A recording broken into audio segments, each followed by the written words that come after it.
Hailing from Cleburne, Texas, Chandler Cooper discovered his passion for music at the age of 15 and used social media to help showcase his talent. Over time, he developed a following that helped launch his music career. To me, Chandler's music is described as experimental and honest, often featuring upbeat melodies that contrast with introspective lyrics. He draws influence from a wide range of artists, Jon Bellion being one of them. And fun fact, Jon Bellion is actually how Chan and I connected. In 2022, he released his debut multi-genre pop album titled I Got Dumped, so here's an EP. Lol.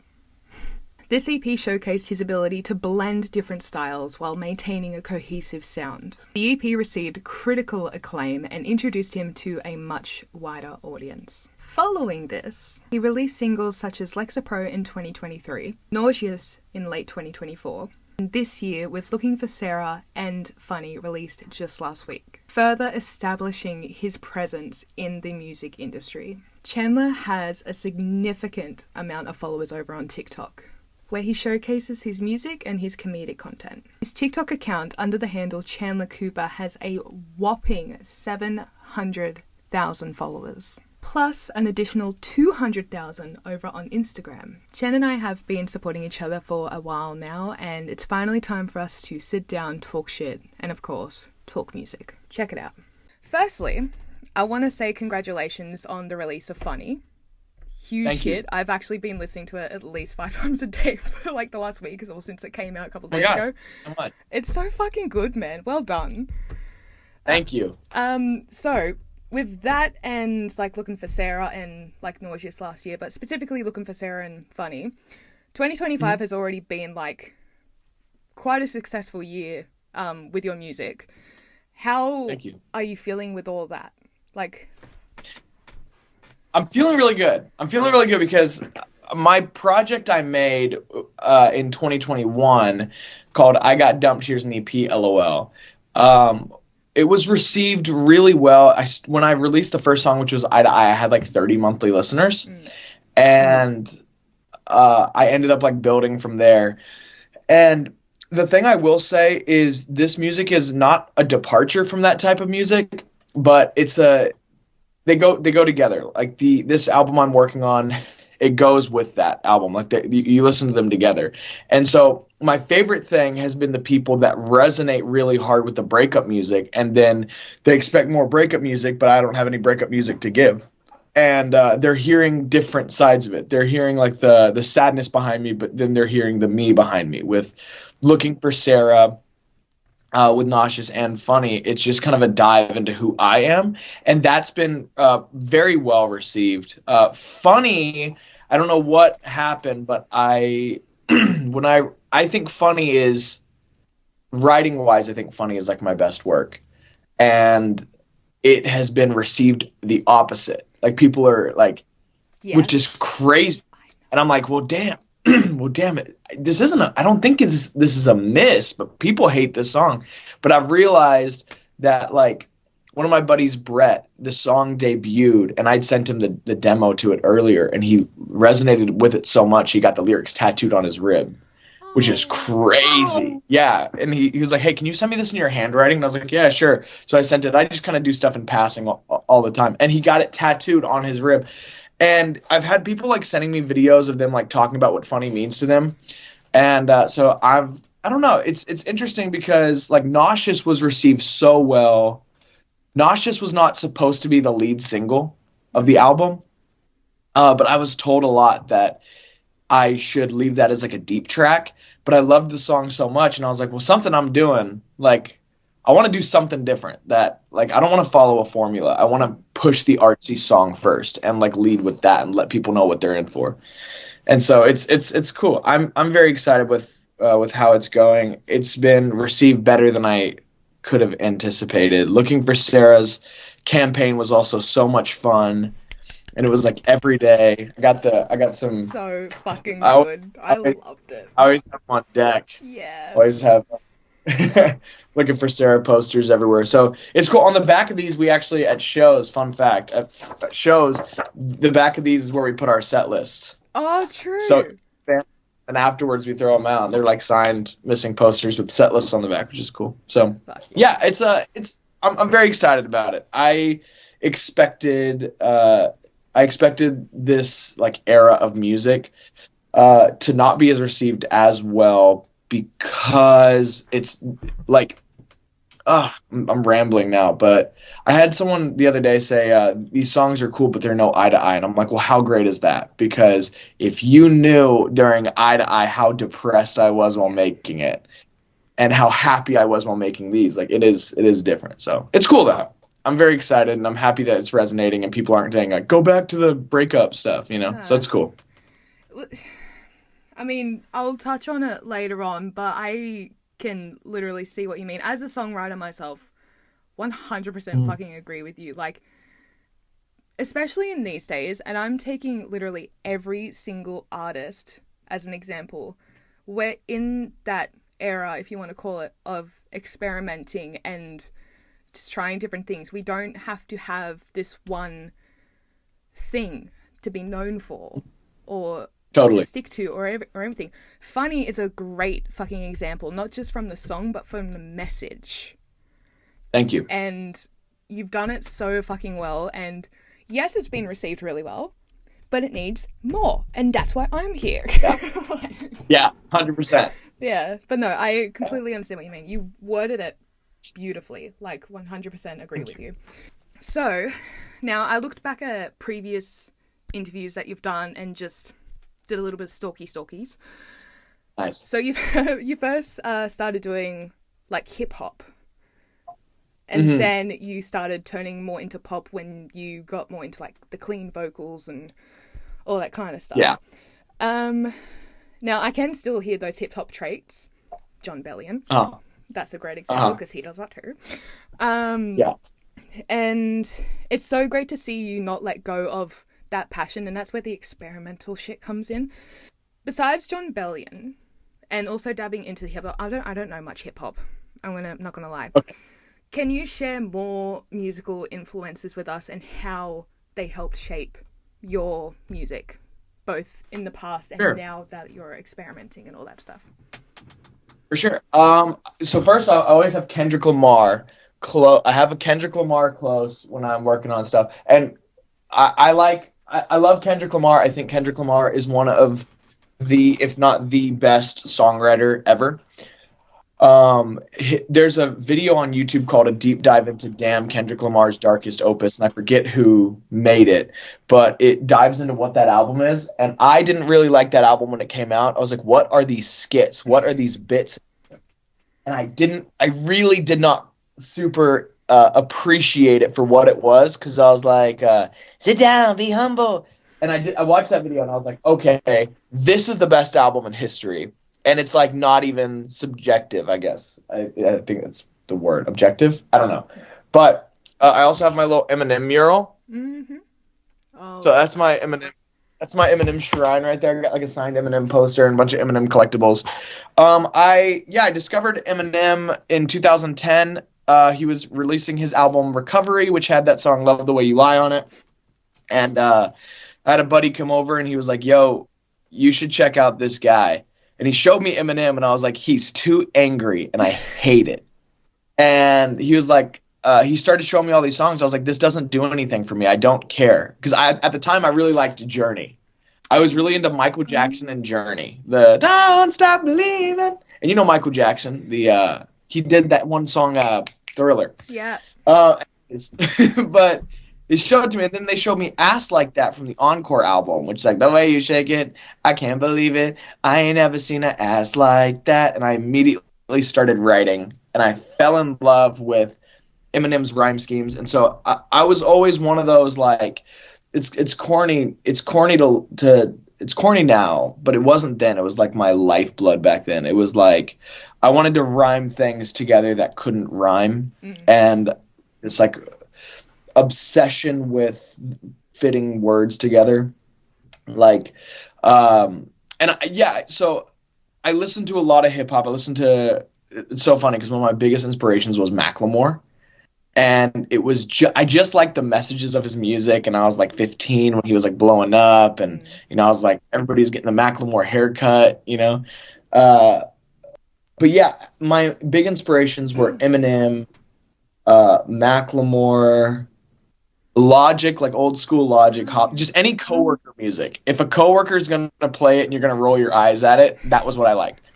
That's a good way to put it. I know exactly what you mean. Yeah.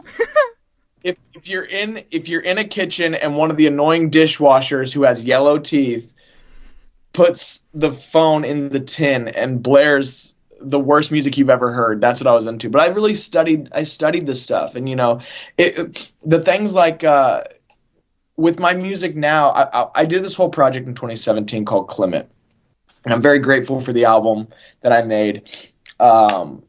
But it was when I was experimenting with hooks and singing the hooks. So there's like some songs that are just straight hip hop, and then it's just songs that are ballads, and it's just kind of an experimental stage. I needed that as like a launch pad.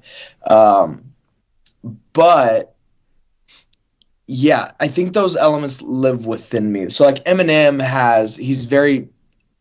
he not only does he focus on syllables, he focuses on vowels. Mm-hmm. So like there's a song of his called Going Through Changes from Recovery where he's like, napping at noon, yeah, dad's in a bad mood, he's always snapping at you, Marshall, what happened at you, can't stop with these pills and you're falling off with your scales. But it's like every single thing has a purpose. Yeah. And it's cohesive and it's coherent and I understand it. I'm not like rhyming what he does now. He does like Ben Stilla, Chinchilla, and it's like, okay, that doesn't do anything for me. I don't, but anyways, it's an actual line of his. Yeah. Like, I'm like Ben Stilla with a Chinchilla. Now you do majority of like the songwriting and like composing, creativity side of things, do you? I do majority of songwriting. I have a couple of songs where I produced them myself, but for the most part I use my buddy Jaden. My buddy Giuliano did the production of Lexapro, and my buddy Nate did the production of Away From Me, who's also the Prophet Kaseve. But for the most part, the songs that are out, I use my buddy Jaden. He's a very talented guy. Yeah, true. So, touching on that, do you want to talk about the songwriting process, at least with the latest one, so like Nauseous, Looking for Sarah, especially Looking for Sarah as well. I'm very curious about that one because the production and everything was so good. Usually when the production's like insane, it means that the writing process must have been crazy.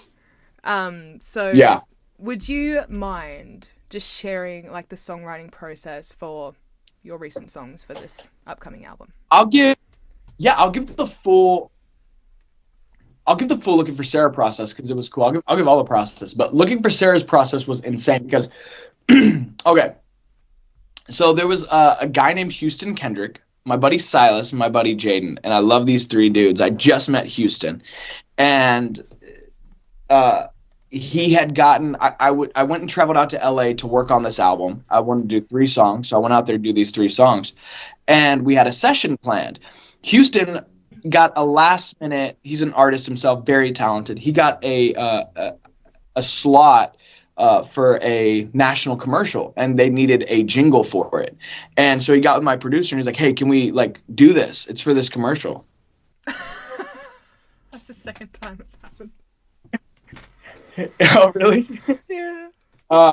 So he got the spot for this commercial, and I was talking to my producer Jaden, and he was like, actually, like, we're not gonna do that because we have our sessions planned. And I was like, dude, a commercial, get your credits. Like, I can always extend my stay or just come back and make another song. He was like, are you sure? And I was like, yeah, have that session. So we had like a 8-hour session from like 8 o'clock in the morning to whenever 8 hours is, and then made the song, and then had a night session with me. So this dude was like overworked, but he wasn't. He was like riding off a high. He made it's like a gay pop anthem. It's called Relish, like Sweet Light Relish. And then I had me, Jaden, Silas, and Houston at the studio. They just made their song, and I was like, yeah, I want to make a love song. And I guess Houston was like grateful for me giving him the slot or whatever. So he was like, let me help out. And he's like a really talented writer. And so we start working on this song. Jaden starts kind of laying stuff down. It's like, boom, ba-dunk, bunk, and then Houston just goes, what if you said something like, I've been out making out with someone I'll forget about. Please don't judge me. And he sang it like that, it was fun. And then he just kind of went through and started adding a bunch of stuff. And I sat there with my phone voice memo out, and I was listening to everybody making the song. And it was one of the first times I sat back and I just kind of directed the room. And so they were there. They did about 3 or 4 hours, and then they left. And then we had just kind of a rough concept of the song. And I went through and I went and polished it, and I changed some stuff. Like one of the things was I've been looking for Sarah at that old dive bar. I changed it to hotel bar because I wanted there to be that like that casualness to it, that like have a rented room, you're at the hotel bar, bring like that's what I wanted, like super I get super particular. But that song was really cool, and it was like lightning in a bottle for all of us, and the videos were just all pretty sloshed. So the video we're just all like drunkenly just singing, coming up with stuff, and it was a really cool, unique process. The song was written pretty quickly, and it was a big collaborative effort. And my thing with music is when I have an idea for a song and I know which direction I want to take the song, I drop my ego at the door. And I'm like, okay, I can have the most writing credits on a song, but what does the song need and what is the song wanting? Like I would rather I'm a songwriter. I know what I can do, and I'm proud of myself and what I can do. But when I'm in a room with people that make me feel like a dumbass songwriter who should quit, that's where I thrive, because then I'm like, okay, how grateful am I to be in this room with people who are much more seasoned than me, or people, And so I trust my ear, and I trust the people around me, and that's kind of my big trick. So Looking for Sarah was written. Me and my producer write everything together, and we sat back and we looked at it kind of being formed, and then we went in for like 2 hours after that and just polished it up. But the foundation was laid by Houston, Silas, and Jaden, and then I made the song mine. And the production's really cool. The production's the first time in any of my songs we use live drums. Oh, true. So yeah, my producer pulled out a drum kit, and he just starts, and I'm like, I forget you. Yeah, and the guitars are live, the bass is live, all of that's live, and then we just kind of implemented the keyboard into it. But it was cool because the idea Looking for Sarah, it doesn't matter if I pull it up, the idea for the song Looking for Sarah as the title was Houston's idea to name it that. He came up with that first, and then I was like, holy shit, because 2 months before that, I wrote in my notes, I'm trying to find Sarah as a concept for a song. And so we were just kind of already on that same page. So Looking for Sarah was a cool one in that, but every song is its own kind of journey. Funny was like majority hear me out me kind of song where I'm like, I don't care if no one or if anyone gives any contribution, but this song is so deeply personal. And we were going to do, so Funny, I say, I feel like myself, but they don't want to see it. They don't want to help me. They just want to bring me down. For the second verse, this is a fun fact. For the second verse, I was going to go, ba-da-da-da-da-da, like the same melody. Mm. And my producer was sitting there with the mic like this. I'm standing behind him. And he was coming up with little things to add to the production. And he goes, all right, go ahead and do the second verse. We had it written and everything. And he goes, all right. And he presses record, but I don't have the mic ready. So I start adjusting the mic, and I go, I'm sorry, I don't have the mic set up. I'm still down now, is what I did. And we changed the melody of it because of that. And we changed the whole second verse. So the second verse was formed because I made a joke that I thought was funny. And it was funny. I'm sorry, I haven't. That's why I'm so like mumbly in it. Cause I go, I'm sorry. I haven't got the mic to just set up yet. And I'm doing like that. And so, yes, I just fell in love with that second verse. And, so that's what Funny is. And Funny was set up to where I knew going into it once I started making Funny, I was like, this needs to end with a joke. And it needs to end with a joke that on paper doesn't look like a joke. It looks soul-bearing. So, like, it ends, as you know, it ends in a funny way. But the lyrics of that, the lyrics of the ending are maybe I'll end up alone if I wasn't just joking. That's how it looks on paper. But when it's presented, it's a joke. And it's that whole, like, I'm saying something real to break up the tension, but I'm like, there's truth in the joke. But it's also, I got too real. I was soul-bearing. Now it's time for me to lighten the mood. And that was the whole point of funny, was to be structured as a joke that doesn't have a punchline, that just has using my environment around me the way comedy does. Yeah. So that was the process of that. That was fun. Yeah, funny was interesting to make, because I was like writing it, and then I was like, here's what I'm going to say. And anybody who had something to say, I was like, this one's got to come from me. Yeah. You know, like, this one has to really come from me. And that was one of the few songs where I didn't take a lot of collaboration on the writing side of it. I feel like that done it justice a lot. Yeah. And then Nauseous was a fascinating one, because Nauseous was very much Nauseous was pretty 50-50 on the writing, because we both had a goal. It was me and Jaden at his house, and we made Nauseous, which was just a story of me going to LA as a creative and only being good at being funny, but also wanting to pursue other things and realizing it's a machine that bleeds you dry. And the concept of the voice in it, I'm gonna change. No, don't change. There are videos of me as a little kid doing creative videos, but I use those videos samples as a way of showing the internal dialogue and my inner child fighting itself and trying to persevere and not get weighed down, but inevitably still getting weighed down by substance abuse, because I'm sober now, but I made Nauseous very, very intoxicated. I made all those songs very drunk, but the thing is, that's what I wanted with Nauseous, and we just kind of went back and forth and saw whoever had the better idea, and I think it came out very, very, like, easy to process, easy to digest, and Nauseous is one of those that you go, wow. I feel like you go, wow, but you don't say, that was too busy or too much. But there's elements of everything in that. There's, like, so many hip hop elements in Nauseous. Yeah. So yeah. No, that's the spiel there. That's awesome. I'm gonna honestly, I mean, look, my interpretations for all three of the songs were what they are, so I'm proud of myself. But yeah, I didn't know about the no, don't change. That's an amazing thing. Yeah. Well done on that. Like, Thank you. Have you told, like, the listeners and the followers about that before, or? No, in Funny, there's a music video for Funny, and I use all the samples from Nauseous in the video. So it starts off with the sample from Nauseous, so that you see it. I haven't seen the video yet, so I need to watch that after this. Oh, God, yeah.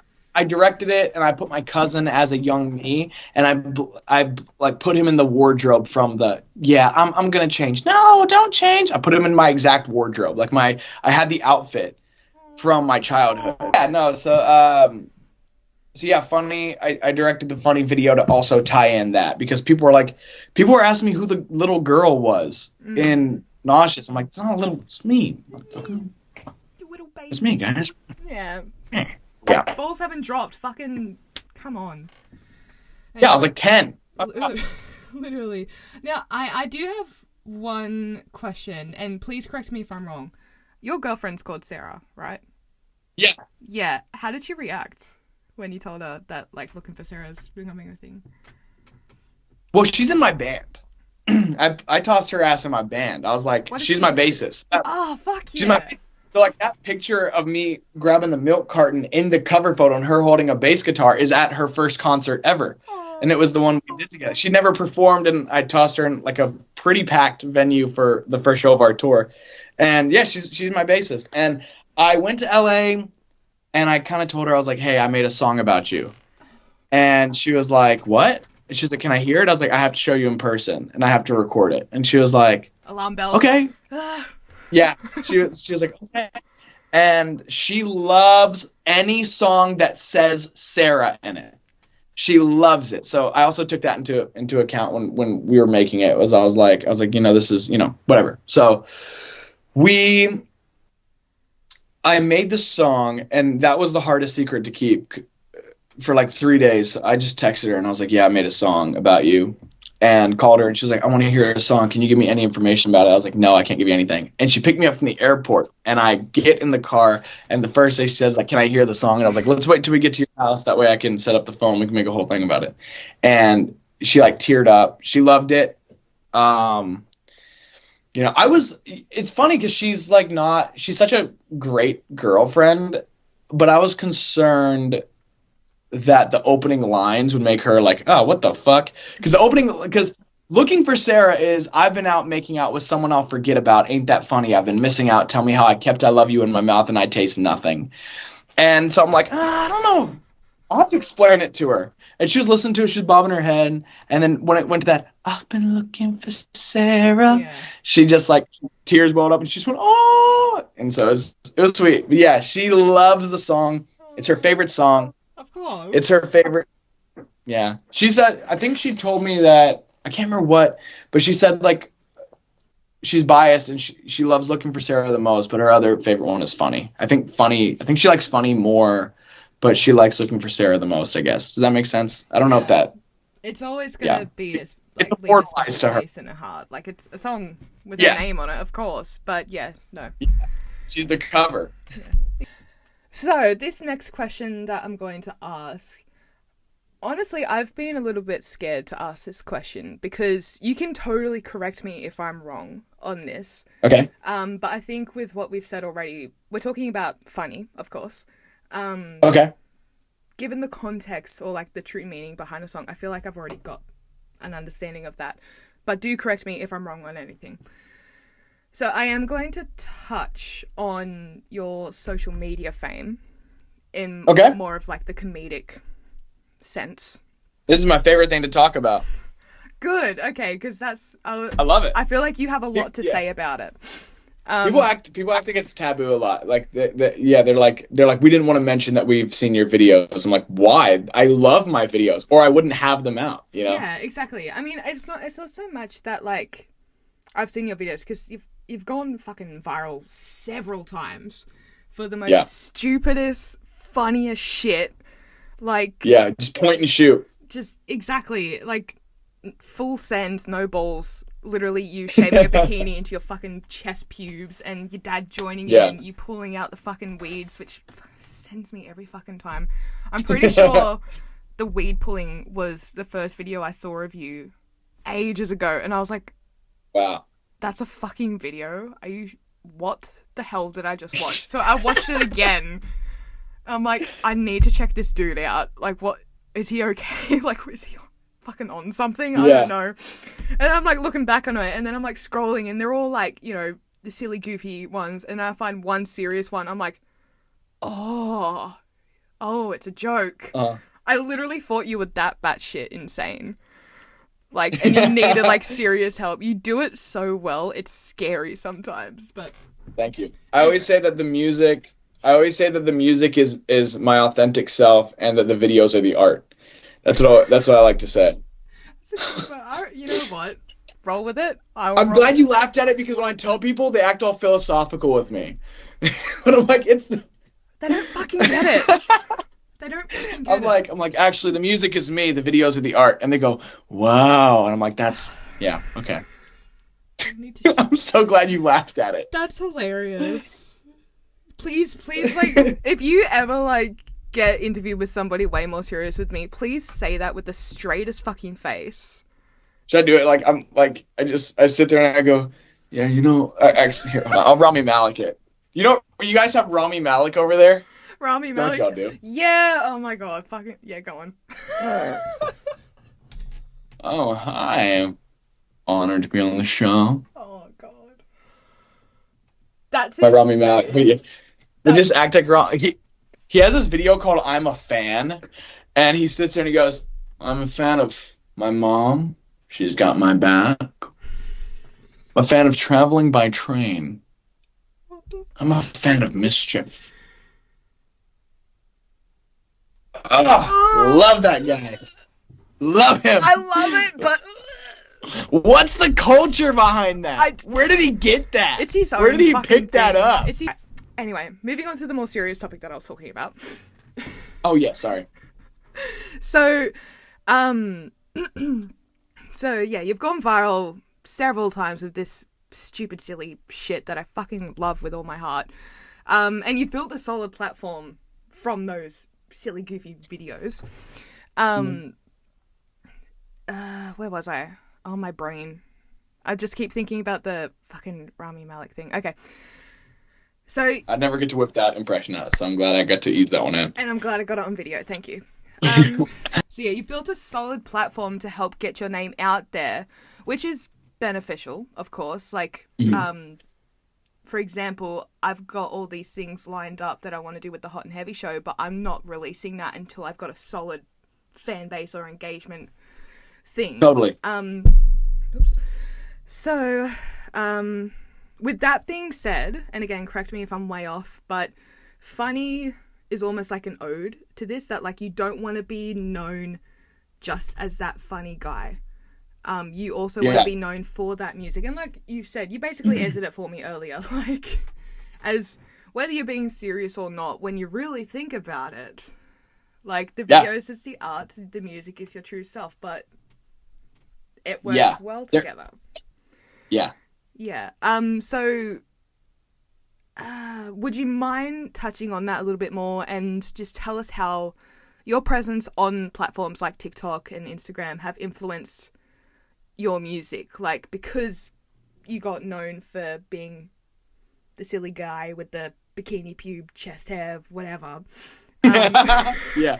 From like this amazing, talented musician, songwriter, composer, everything that touches on some of the most personal, heartfelt, like deep cutting shit. Like, you're talking about sobriety, you're talking about mental health, and you're talking about the whole concept in general with funny. Like, yes, I've done this, but I also do this. It can live in harmony together. Please look at this as well as this. You know what I mean? But totally. Touch on it, please. The model I set up for it was to use videos to gain outreach and then talk to the people who care. So that was the thing of what I wanted to do to build the dedicated fan base, was to be able to get the masses to see it. Because I think last I checked, I have over 1 billion total views on my videos in total. Like, that's crazy. But out of the people who follow, there's a select group of people that it's like, you follow me because you need a laugh. You click that link in my bio. Why did you need that laugh? And that was what I really wanted to do. It was kind of like how XXXTentacion, his model was, I'm making party music. Now I'm releasing the saddest album you've ever heard about mental health. And you're like, oh, shit. It's like, oh, you like that turn up shit? Why? And I really like and appreciate that side of it too, where it's like, I know that I've struggled with it as well, but I know that there are a lot of people who are the funny friend, and as a funny friend, I can always sniff it out when I will infiltrate new groups and stuff, and I'll meet people, and I'm like, I've met so many people where I'm like, I'm just gonna have a conversation with them as a funny dude who can light up a room. Not bragging about it, but that's just kind of how it is. As a funny dude who can light up a room, I can see other people who can light up a room, and their laughs, there's something in the eyes, and so I'll always talk to them. They got that porn addict eyes, you know what I mean? And so, they got that kind of deadness in their eyes, and I'll talk to them. And I've had conversations with people who are like me, but just on the edge of breaking. And I've met people who have taken their own lives who were the funniest person in the room. And as someone who's the funniest person in the room, who has been in the process of sobbing and then get a call because somebody needs a pick me up, and then me saying I'm really struggling right now, and they don't want to hear it. That's what funny really represents. It represents a look behind the curtain of the person, and it's so deeply personal to me, but it's also it's also for that it's for the person that needs to be seen. And that's what funny represents. It's the I'm sorry I don't seem deeper than the things you notice. I guess I'm scared to open up for someone just to close it. That I couldn't have said that better for myself. And so I knew that with funny, I just wanted to make it like, I always say it's a love letter to the funny from, but it's more so an I see you to the funny people. We talk about how badly it's being received, and I've been making the joke where I'm like, damn, a lot of people out in themselves is not funny right now. And it's it's interesting, but I love the social media side of stuff. And honestly, to be completely transparent with you, and to be completely transparent with anyone who's watching, I'm talking directly to the fans now. I'm talking directly to the fans to be. No, but I'm so okay with people not liking my music and supporting my comedy stuff. I'm okay with it. I feel like social media has made it to where we've normalized knowing everybody's internal dialogue, and it's a lot harder. Music is so deeply personal that you start to know me so deeply, and maybe you don't want to, or maybe you don't care, or maybe my experiences don't line up, or it could be as simple as my genre that I do, you don't have any love for. That's okay. I'm just here to make my music, and whoever listens. And if you can't separate the funny from the musician, that's okay too. But one thing I can't stand is making something like Eye to Eye or like New Chevy, which I have a little New Chevy thing right there. New Chevy is one of my favorite songs I've ever made. Until this album, it was my favorite song I've ever made, and it gave me a real paternal instinct that I was like, I'm going to drive safer. I have to be completely alive for this song to come out. I don't know why it did that, but it was about acceptance, and it was a real piece for me. New Chevy to me, if we talk concepts, nauseous washes New Chevy, but as a 22-year-old kid, this song changed my life. Yeah. So when I make something like that and you comment about it and you say like, this song is so ass, like everybody's entitled to their opinion, but I make comedy videos and then I make soul bearing songs, and I just feel like it's funny that funny is being received right now. At this point right now, funny is, a lot of people hate funny. But it's just kind of one of those things where it's like, that's such a deep, you can hate on the character or you can love the characters I create, but when you're hating on New Chevy, you're hating the deepest parts of every fiber of my being you're hating on, whether you like the genre or not. Like, it's when I said, like, I say I'm okay, but I'm not, but I swear everything is going to be all right. Like, and you're saying like that it's trash. I'm like, I'm like bargaining and accepting myself in this song. Yeah. And so it's so deeply personal. And when I tell other artists about it, we have long conversations. But when I tell people who don't make music or they're not involved in the industry and they're just consumers, they're like, dude, get some thicker skin. I'm like, it's not about that. It's not. Like, it's not about that. You get it too. It's not about that. So funny at its core is just a song. It's less of a departure from like the funny stuff and more of like a okay, here's why I do that though. Like, here's why I utilize this talent of being funny. And from an outside perspective, I could see how people could look at it and be like, damn, this dude's bitching because he has 1 million followers and he's funny on the internet. But I get that, but that's not what it is. And so, that's about what I could say. I could talk in circles about that for hours, but yeah. I mean, it's clear as day. Like, there are so many celebrities who, dare I say it, for example, have committed, who have resorted to drugs, alcohol, whatever. It's right fucking there. And Yeah. it's unfortunate that we have to, like, not, I say we as not, like, very restricted, limited, whatever, to specific people. We won't believe it till we see it. We shouldn't fucking have to. Do you know what I mean? Yeah. Like, and that's why I love music so much, and that's why people who appreciate music in this concept, this way, get it. Yeah. Because yeah, and it just makes me like be such a big fan of you more because you get it. You put Thank you. a lot of thoughts into words, which are very hard to do, especially for me being autistic, still going through all the trauma. Like, I could talk for hours on the trauma that I've dealt with. Yeah. I'm celebrating, oh my god, I even have to think it's been that long, 13 years sober this year in August. Wow. Yeah. Fucking Nice. so keen about it. And Oh you yeah, know, I'm like 9 months right now. hell yeah. Thinking about 8 months. That's No, awesome. yeah, whatever. No, Thank that's you. awesome. Like, and this is the thing. Like, this is a very common struggle that a lot of people have. They just don't want to admit it or talk about it. If we have to sing it in a song, fucking so be it. Who Yeah. the hell cares? Whatever works, but it just, you have no idea what people are going through.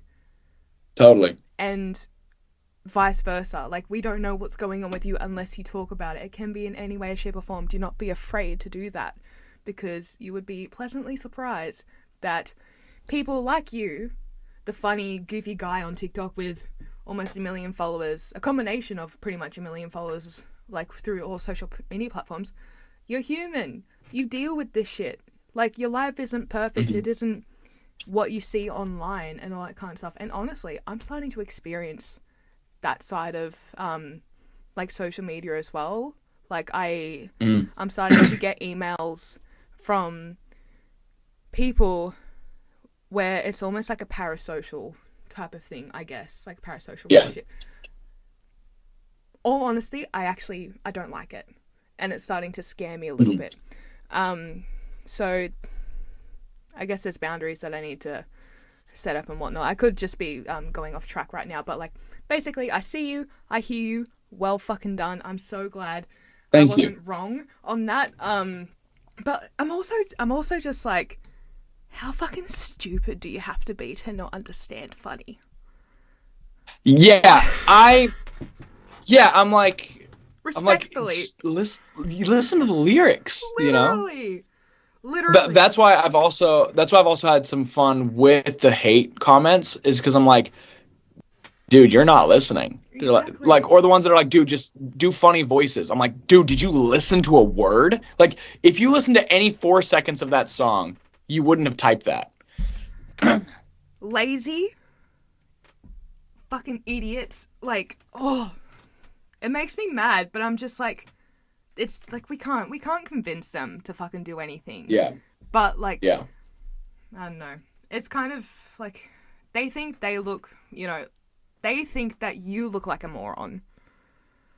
Yeah. But like, and they're hating on shit that you've been, I don't know. I'm getting too heated about it now. But well, it's interesting. The good thing about it is I've never experienced a whole lot of hate from the music.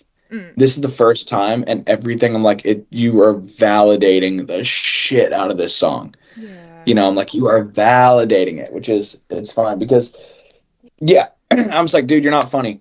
If you like, you're not as cool as you think you're being outspoken online, but it's probably because you have no one. Yeah. You know what I mean? And that's how it is. Like, I don't just hate on people to hate on people. I mean, sometimes I do, I'll be honest. There's that part of me that sees a reel and cringes, and I like being that person too, where I like pulling a weed and flipping the camera and have a bikini on. I'm shirtless outside. I like that. It's fun. But yeah, I just yeah, it is interesting. It's interesting because I'm like, I don't know. It's funny. It's the song funny. How can you fucking hate on the song funny? If you do like, not this sounds get like that. 2016, and I'm like this sounds like a 2016 jam, and I'm like, fuck, maybe. Not really though. I have a hard time separating myself from the music in that way of like listening as a consumer, but I'm like, no, I really trusted my ear on it. My song Used To. I don't know if you heard my song Used To. It came out when I was 19. It's like it's the first thing on my Spotify. It came out in 2018. And Used To me, I can't. That's the only song that I look at and I say I couldn't make that today. I could not. There's no way I could make Used to at 26, and there's no way I could have made it at 19, but I did. But Used to is like actually, it's like actually a great song, and there's a reason it's still on Spotify, and it's because it has solidified itself in my catalog. And like I get people who are like, I only like Used to. I'm like, well, thank you, because Used to was the building block for where my music comes from. So like I was doing the bedroom pop that was like I was rapping and stuff, and then I made Used to, and it fucked me up for years because I was like, I have to make something as good or better than this, and I can't. So at 19, I like caught a whole vibe, just got drunk off the vodka and like went nuts. But Used to is that song. And when that came out, we were working on it, and my producer, Jaden, who did this stuff now, he looks at me and he goes, people aren't going to get this at first. It's a little ahead of its time. And I was like, okay. I didn't really believe him. And then it came out, and people were like, this is ass. Like, my peers were like, dude, go back to the old shit. This is not good. This is not good. Now, it's the one that people scream at concerts. And it's the one that, like, I get messages where they're like, yeah, I listen to all your music, and the only song I like is Used to. And I'm like, okay, that's valid, because I can't say if you like Used to, then you'll like this. Yeah. But I can say if you like Eye to Eye, you'll really like Nauseous, or, or, oh, you like Looking for Sarah, you'll like Away From Me. I can't do that with Used to. Yeah. So, yeah, Used to, it's cool. I was just 19. Now my voice is a little deeper, but I was like leaning into it because I wanted to sound like a man. So I'm like, they told me I'm faking. The smiles I fake it. These bitches is snaking. Don't need this vibe. Oh my god. Given the fact that you've already dropped 2 songs this year, Nausea, and we do have an album coming out hopefully soon-ish, can you spill any more beans on it for 2025? Is there anything else we can expect from you? Yeah, the album's coming out this year. It's almost done. It's called LOL, I Swim Real Good, I Swear It. You're kidding. Which is a ridiculous... That's the first thing I came up with the album. I was like, I want to name the album. And I made I Got Dumped, Here's an EP, LOL in the same sentence, where I was like, I should make an album called I Got Dumped, Here's an EP, LOL, or something, and just talk about this. And I did. And so that's what I did with this one, was LOL, I Swim Real Good, I Swear It. I feel like it's going to be like a trilogy. Like the third album's going to be like... It is. Sick. It is. So, yeah. So this takes place before. So this is like, all my music from 2017 has been removed. All my music from 2013 has been removed off Spotify for various reasons. So when I came out the gate with I Got Dumped, Here's an EP, LOL, I intentionally put skits into it. So like for my song, He's About to Start. Have you heard He's About to Start?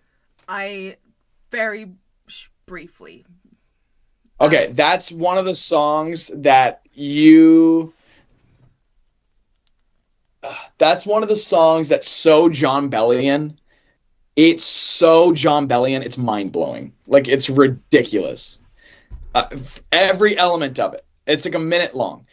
And I put these weird skits in there. So the whole album starts off with my family surrounding me and saying my name and trying to wake me up. And then the album ends in New Chevy with someone waking me up. And New Chevy starts off with me going, I need to get home. Like, and it's like an actual meltdown I had. And then at the end, it ends with, I need to get home. Like, and that's how the album ends. But it's acceptance. They're different. So the skit goes, Chandler, hey, you're saying your name in your sleep again. And I go, oh my God, I'm so sorry. And then it's like, no, it's fine. Like, how about we like stay in today and we could do like anything you want. And I say, oh, I need to get home. Like, and it's like, it's me in a girl voice. And I do it because I wanted to show that somebody accepts me, but it's actually just me. So I was told, everyone was like, dude, get a girl. And I was like, I'm not getting a girl for this. There's context behind it, guys. There's context behind it. I can do it like this. I don't care about the budget. I'll just do it. Oh my God. Gosh, you sound more and woman so than I do. Sorry. that's what it is. But I added all these different skits and stuff into it and kind of wrote myself in a corner. And I was like, now I have to fill in the gaps, because my favorite thing to do with an artist is find something of theirs I love and then go back and see the growth. or see like, okay, this like the human condition was great. I'm going to go listen to the definition. Oh, this was great. What comes before this? Translation through speakers. Yeah. Like I want to see that growth, and they can't find that growth. So that's what this album is. Like this album, and it's so interesting because funny each one of these songs in single context are so different. Looking for Sarah is a love song about looking for Sarah. In the album context, my purpose has like diminished. It's a very story wide thing, because I Got Dumped Here's an EP LOL is a concept album. It's meant to be listened to as a concept, but I made it to where each song could be a single. So I Swim Real Good, I Swear It tells a story of me. You'll see it when you hear it. I'm spoiling it for anybody who gives a shit. But the first songs are me learning how to channel grief in music and using it as my therapy. And then from then on, going on the journey of going to California and experiencing what it's like to be in Hollywood and be bled dry, and then be like, well, what do I have of value? I don't have anything. I just have like my vices. And then realizing that I only have value in being funny.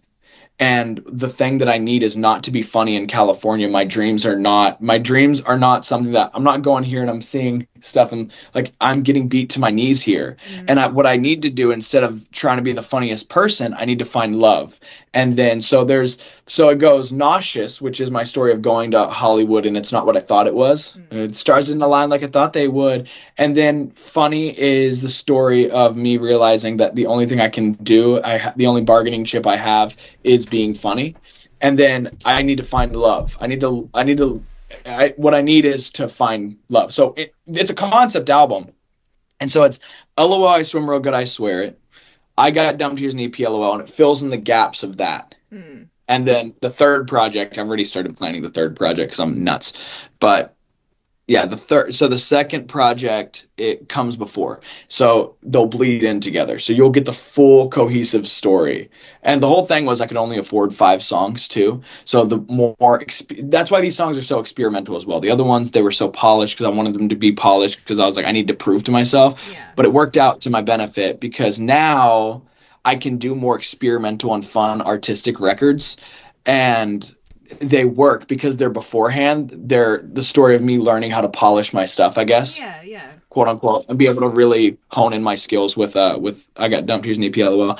So I've been planning this album since 2022, since right before I Got Dumped Here's an EP LOL came out, and which is cool because I was like, I like in 2024, in 2023, I was like, my New Year's resolution is to at least get one song from the album out because I've been working on the song for over a year now, or this album. And so finally I got Nauseous out. So that's what that is. And so it's going to be cool. The album's coming out. I don't have any more singles.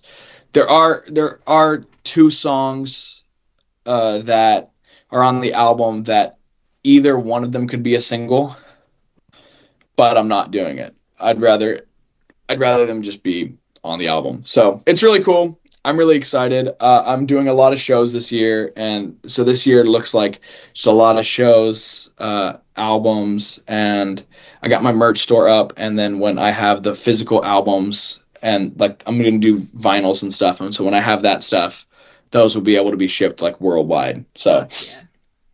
Yeah, so I'm excited. That's so what cool. I got going. I'm so excited for you. And honestly, I reckon cutting it off, like this is just from a like listener's perspective, cutting it off with Funny, because it's just such a deep cut.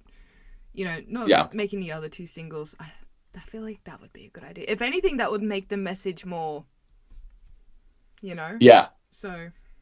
No, but that's awesome. I'm so excited for you, man. This is going to be huge. Thank you. I honestly genuinely see it skyrocketing. And like you can continue doing the funny videos and everything. It's going to help. But it's also going to give you the resources to get this music out there, of course. But like totally. Yeah, fuck yeah. I'm so excited for you. And this it kind of leads into my last question as well, because like you started off on Vine like fucking almost 10 years ago or whatever when it left. It was over 10 years ago, yeah. Yeah. So looking back from you starting on Vine to now, what advice could you give to young users? Because, you know, kids these days, they have access to all the social media, all these resources like that. We had nothing. We didn't, yeah. So what advice could you give to your to these young musicians looking to leverage social media to kickstart their music careers? We kind of briefly touched on this, but the best advice I could give is drop the ego when it comes to the creation. There are certain things we have full control. That's the truth. We have full control over the music process. We have full control over everything. But the best songs come from letting go of that control a little bit. I came from hip hop. I came from this is a writer genre. So you don't let anyone write your shit. If somebody comes up with something better, you scrap your entire thing and you make it better than that. But you don't take a single element of theirs because that's their intellectual property and that makes you. And I had a hard time transitioning to pop from that because I couldn't accept collaboration. How, you know, something so powerful as music, you can't have the reins of that. So my best advice is collaborate with people.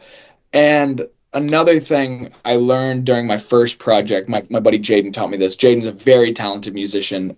He does my productions and co-writes some of my stuff. One of the things that I learned from him was no matter how serious the song is, if you're not having fun, you're doing something wrong. So he would see me get frustrated because I wouldn't hit a note right. So we would have like 30-minute breaks. That's so important to, you know, protect yourself with that.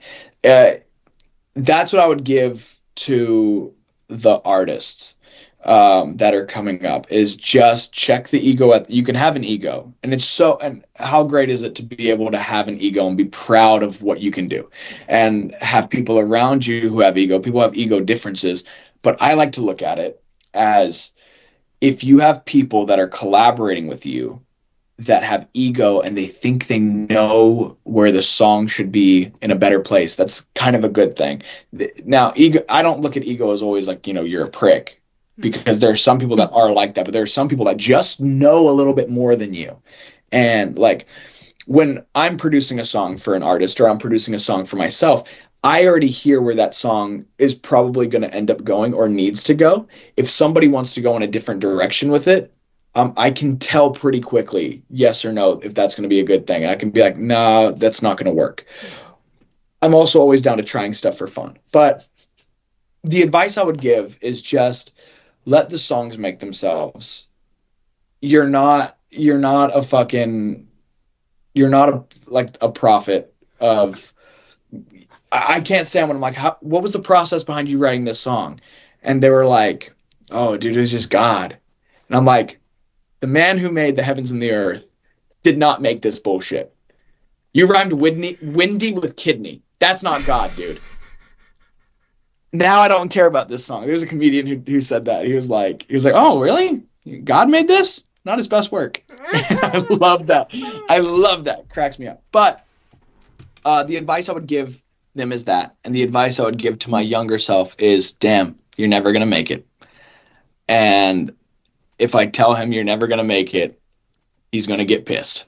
And he's going to work 10 times harder. Yeah. And learn the lessons a lot faster. I was one of those where I was like, I'm going to be the best rapper alive. I'm like, keep thinking it, dude. You never become the best rapper alive. Yeah. Being competitive is good when you use it the right way. Period. 100%. 100%. I'm not going to flip a table at a board game or get angry at a board game or some shit like that. But I'll definitely be like, I'm a better writer than this guy. And he's trying to stiff arm this session. And be like, hey, man, back off. Be competitive with yourself rather than other people. Yeah. Do you want to pitch anything? Sure. I'm going to talk to them now. I'll say, Yo, guys, my name is Chandler Cooper. You can hit my music up on Spotify or wherever you can type, and you can type in Chandler Cooper, and you can find my music. If you listen to I Got Dumped, Here's an EP, LOL, it's a cohesive 5-song, 15-minute project where you go through the stages of grief in the order that I experienced them, using genre as a way of expressing what stage of the grief I was representing at that time. And I really appreciate it if you guys would listen and check out the new stuff after or before. They come before anyway, so it doesn't matter. And let me know what you think and comment some hate. Thank you for having me on the show. Thank you. I'm honored. Did I mention I'm a singer? This is a moment that felt like Hosier's yell. My name is Chandler Cooper, and you're listening to the Hot and Heavy Show. Perfect. Swag. First take. If I wasn't funny, would anybody love me? If I wasn't funny, would I just end up all alone? Would I just be